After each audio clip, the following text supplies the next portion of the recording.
was younger, I thought being ambitious was one of the best things that you could be. It meant that you cared, it meant that you were going somewhere, and it meant that you had drive, direction, and purpose.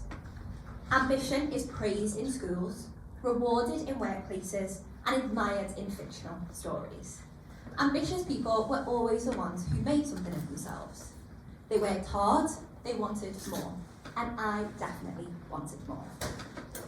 I remember being at school and always having this constant pull to do something with my life, to do well, to make something happen. I didn't just want a good career. I wanted to build, to create, to make an impact, and to prove something. Maybe even prove something to myself. For a long time, that ambition served me. It helped me start a business, it helped me take risks, and it helped me keep going when times were hard. It helped me build a community, teach thousands of marketers, and create opportunities that I was only ever once have dreamed about. I even got myself a graduate job before I even graduated. I had to take the day off for my graduation. So that shows you a little bit about me. From the outside, ambition looked like one of the best things about me. But over time, something shifted. Ambition stopped feeling exciting and started feeling heavy. It became tangled up with pressure, with comparison, and with guilt. With the constant sense that no matter what I achieved, I should be always doing more. And I don't think that I'm alone in that. Because somewhere along the way, ambition became a dirty word. Not always out loud, not always directly, but in a way that we experience it. Especially as women, especially in careers, especially in an age of social media, personal branding, constant visibility, and endless access to what everybody else is doing online. Ambition starts off feeling like possibility, and then it can start to feel like pressure. The pressure to keep up, the pressure to do more, and the pressure to be exceptional. And when that happens, ambition stops feeling exciting and starts to feel like something that you carry. Something that sits beside you and whispers, you're behind and you should be further along by now. For a long time, I thought that the answer was to look in my own lane, to stop comparing and to focus on myself. And of course, there is some truth in that. Comparison can be painful. It can distort your perspective.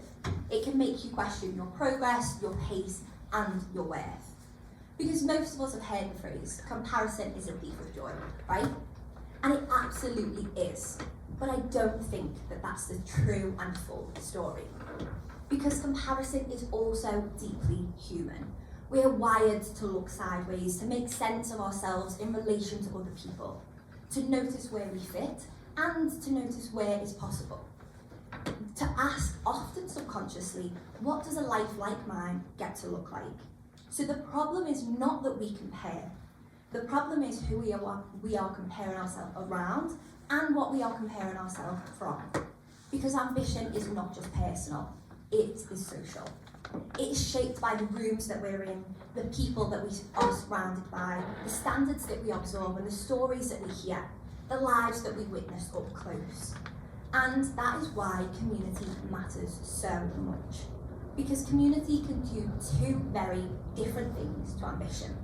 It can intensify the pressure, or it can soften the weight. It can make you feel behind, or it can make you feel what's possible.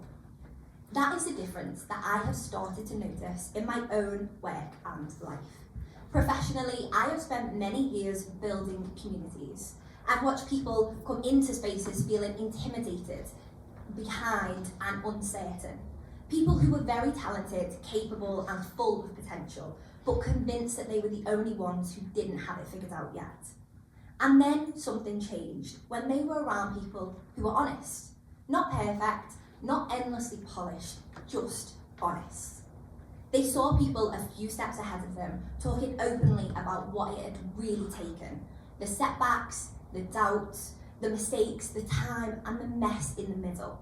And suddenly, success looked very different. It looked like less something reserved for other people, and more like something that they could grow into too. And that's when I started to realise maybe comparison isn't always the thing that's hurting us. Maybe it's the thing that is helping us. Not negative comparison, not the type that makes you feel overwhelmed and spiral, but positive comparison. The kind that expands your sense of what is possible. The kind that says, if she can do that, or if he can do that, then maybe I can too. The kind of comparison doesn't shrink you, it stretches you. It gives your ambition somewhere healthy to grow. A really good example of this is role models and inspirations when you're a child. I remember always looking up at my mum and seeing how much of an inspiration she was. I always positively compare myself to her, never negative. And I think that matters because so many of us are taught to see ambition as something that must be managed alone, as a private burden, a personal responsibility, a quiet pressure that sits on our chest. We're told to work harder, to be more confident, to stop overthinking and to focus on ourselves. But very rarely do we speak about environment. In mid-2024, I had a shiny waterfront office, a team of 6 people, and I had just been named in the Forbes 30 under 30 for Europe list. Success, right? But actually, no. The environment around me was very different. I didn't feel successful, and although ambition was still part of my story, it just wasn't the best place for me at that moment in time. In situations like this, very rarely do we ask, who is around me? What type of success am I normalising? What type of success are they normalising? Do people in my world make ambition feel shameful, performative and lonely? Or supportive, nuanced and real? Because the truth is, the wrong environment can even make healthy ambition feel toxic. If you are in a space that's built on competition, performance and constant self-measurement, ambition becomes exhausting. It becomes about proving, about keeping up, outdoing and surviving. But in the right environment, ambition feels different. It becomes safer, lighter and more honest. I've spent the last 7 years building my Girls in Marketing community, and seeing other people lift each other up and empower people has really been a game changer for both their confidence and their mindset. Ambition should be shared. It should be something that we share without embarrassment, something we admit without feeling too much, something you can pursue without pretending that you never get tired.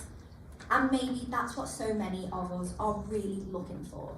Not less ambition, just a better place to put it. A place where success is not treated like a race. A place where people can celebrate each other without diminishing themselves. A place where growth is only visible is not only visible at the finish line, but at every point in that journey. I think one of the greatest gifts community can give us is context. Because when you only see the polished outcomes, ambition can feel cruel. But when you hear the full story, ambition starts to feel human again. You realise that the person that you admire was also scared, also uncertain, and also figuring it out in real time. And that changes what comparison does. It stops becoming a weapon and starts becoming evidence. Evidence that there is more than one way to build a meaningful life. Evidence that progress is often messier than it looks.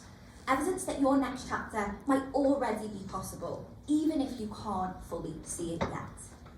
For me, one of the biggest shifts in my life came when I stopped looking at other people ahead of me as proof that I was behind, and started seeing them as proof that something bigger might be available to me. And that reframe changed everything. Because envy says they have something that I don't, but positive comparison says they're showing me something I might one day do in my own way. That is a completely different emotional experience. One creates shame and one creates momentum. Last year I started my health and fitness journey, and for many years I've been very scared, but I joined a women's only gym and it's very community focused. And one of the best things I've ever done is walk into that gym and feel empowered by the women in there. There are women of all ages and all sizes, and you are welcomed with open arms. And that to me is the real power of community.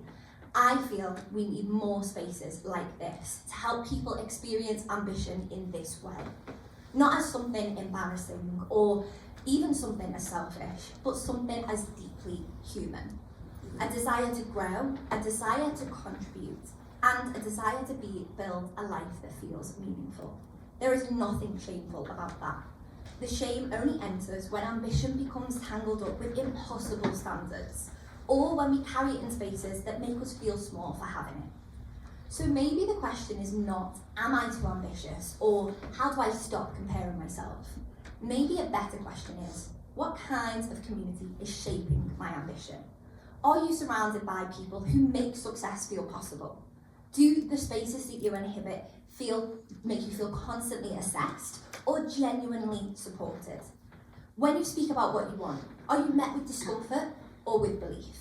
Because ambition doesn't grow best in isolation. It grows best in the right company, in spaces where people can hold both hope and honesty, where people can be impressive and real, where people can go after more without making other people feel like less. To me, that is the real power of community. Not connection for the sake of it, not connection that changes the emotional experience of becoming. Connection that reminds you that your ambition is not a flaw to shrink, not a burden to hide, and not something that you have to carry alone. It is something that can be witnessed, can be encouraged and supported. So yes, ambition may have become a dirty word for many of us, heavy with pressure, with comparison, and with expectation. But I don't think ambition itself was ever the problem. I think it was the context surrounding it. The wrong rooms, the wrong standards, the wrong stories, because in the right community, ambition becomes something else entirely. It stops feeling like a dirty word and starts feeling like something else, possibility and hope. The belief that you may play it small now, but that doesn't have to be like that forever. Because ambition was never the problem. The problem was the stories that we attach to it, and the right community helps you rewrite them. Thank you.